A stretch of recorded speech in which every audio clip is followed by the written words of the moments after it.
guys. Ano ito, may ganyan siya. Ganyan. So pwede kayong mag-barbecue. Sila yung mga camping. Yan yung amin. So may hiking sila dyan.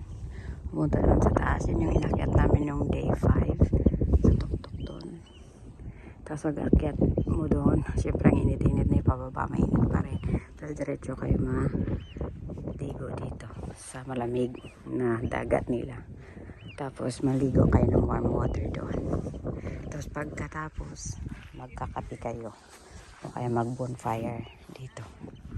Yan. So wala na, nag-alis na yung mga nag-camping. Ito yung amin. So marami pa rin natira. Tapos may naghahakot na helicopter ng bato na ginagawa nila sa hagdan. Nakita nyo yung mga hagdan-hagdan doon na naka-file ng mga bato. Yan, yung helicopter naghahakot. Makikita nyo, may dalang sako na malaki. Yan yung ginagawa nila. Helicopter. I don't know if you can see. Ayan, yan yung helicopter.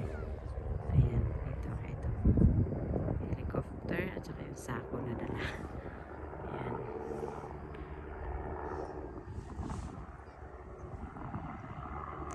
Kahoy naman yung dala niya ngayon. Kahoy at saka sako. Kanina bato. Kaya ngayon naman kahoy. Yan. Ang tahimik na. Yung katabi namin bahay. Diyos ko, ang lakas humilik. Hindi ako nakatulog.